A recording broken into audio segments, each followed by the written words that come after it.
مطلب یہ نہیں ہے کہ اس کی روح ٹریول نہیں کرتی. قرآن نے کہا سب کی روح کو قبض کرتا ہوں میں, کسی ایک بندے کی یا کسی خاص مخصوص لوگوں کی نہیں, سب کی روح ہوتے میں قبض کرتا ہوں. تو وہ جہاں جاتی ہے وہ ایگزسٹنس کی بات ہو رہی ہے, وہ تو ہوتے ہی ہوتی ہے.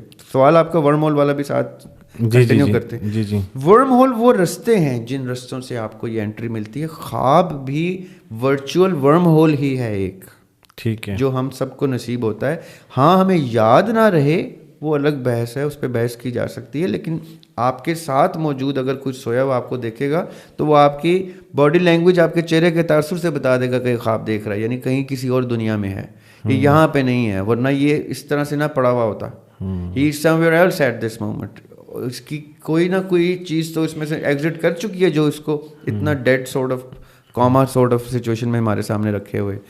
وہ جو ری اسٹیٹ ہو رہا ہے نا ریلم, وہ ہے پیرلل یونیورس جو انڈینائبل ہے. وہ جو 7 پیرلل یونیورس ہیں اس کے اوپر بحث کی جا سکتی ہے, اس کے اوپر تو بحث ہی نہیں کی جا سکتی ہے. تو ہر گھر میں ہر شخص, اگر ایک بندے کو خواب نہیں بھی آ رہا تو باقی فیملی ممبرز میں سے ایک نہ ایک کو تو آ کے ثابت کر رہا نا کہ کہیں نہ کہیں پیرلل ایگزسٹنس اس کے گھر میں ایگزسٹ کر رہی ہے.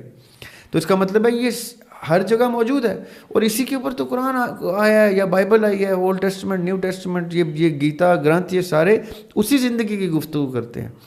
جتنے بھی بزرگ کسی بھی جنریشن کو مشورہ دیتے ہیں بلیورز, وہ دیتے ہی آخرت کا ہے. یہ بڑی اسٹرینج بات ہے. لوگ سمجھتے ہیں ہماری گفتگو زیادہ عالم ارواح کی, عالم برزخ کی ہوتی ہے. قرآن کی بھی ساری گفتگو زیادہ عالم ارواح اور عالم برزخ کی ہے. قرآن بھی یہ کہتا ہے کہ آؤ گے نا, ابھی آؤ گے, ابھی ایسے گزر جائے گی زندگی, آؤ گے نا. وہ کہاں آنے کی گفتگو ہے؟ وہ کون سی جگہ ہے جدھر ہم نے ہمیشہ رہنا ہے؟ وہ ہمیشگی کی, یہ تو ٹیمپریری چیز ہے. ہم نے ایک دفعہ پوڈ کاسٹ میں جیسے بھی ڈسکس کیا تھا کہ موت اصل بیداری ہے. ہاں بالکل, کہ یہ جو اس زندگی کے لیے یہ محض ایک خواب ہے, اور اگر وہاں کا ایک دن یہاں کے 1000 سال کے برابر ہے تو ہم تو ایک دن کی بھی زندگی نہیں نیند پوری کر کے آتے وہاں کے. ایک آدم علیہ السلام کو ایک دن نصیب ہوا ہے نا 1000 سال کا, نوح علیہ السلام کو آلموسٹ 950 سال کا. مجھے آپ کو تو وہاں کی کچھ گھڑیاں نصیب ہوئی ہیں یہاں سونے کی, جو ہم نے جس کو زندگی سمجھ لی ہے. جب ہم جاگیں گے وہاں پہ تو پھر ہم سب میدان میں کھڑے ہوں گے اس ٹائم. اب ایک بات میں یہاں ایڈ کرنا چاہتا ہوں, جو جس بھی ریلیجن سے تعلق رکھتا ہے, آپ کی آڈینس جو ہے وہ الحمدللہ بہت سے مذاہب میں اسکیٹرڈ ہے.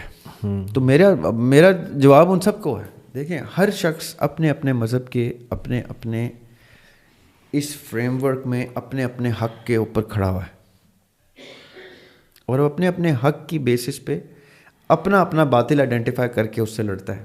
چاہے ظالم مظلوم سے ظالم اور مظلوم کو آئیڈینٹیفائی کر کے کوئی جنگ میں گھس جائے, سڑک پہ چلتے ہوئے ظالم مظلوم کو دیکھ لے, وہ معاشرے میں ظلم دیکھ لے, وہ کہیں پہ تاریخ میں ظلم نظر آ جاتا ہے, کون کتنی قوموں پہ ظلم ہوا, کتنے کس چیز پہ کتنے لوگوں نے گروہوں نے ظلم کی.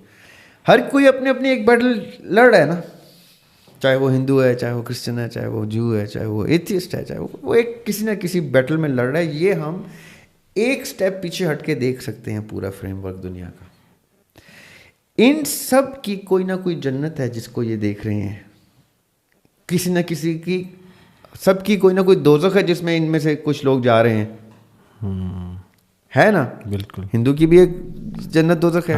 بالکل, یہ سب اس فریم ورک میں جا رہے ہیں نا کہیں نہ کہیں. جی جی, اور یہاں تک کہ مانتے بھی ہیں کہ ہاں یار ہمارے کاغذوں میں فلاں دوزخی, ہمارے کاغذوں میں فلاں جنتی, ہمارے کاغذوں میں ہر ایک کے کاغذوں کا جنتی دوزخی بھی ان کو پتہ ہے. کچھ تو ریਨਾؤنڈ دوزخی بھی موجود ہے نا, جیسے یزید کو کل مسلم امت جو ہے وہ لان تان کرتی ہے اس پہ کہ یہ تو فرعون تو کھلا دوزخی ہے, رائٹ. سرٹن ریکگنائز دوزخی بھی موجود ہیں, سرٹن ریکگنائز جنتی بھی موجود ہیں ہر مذہب کے.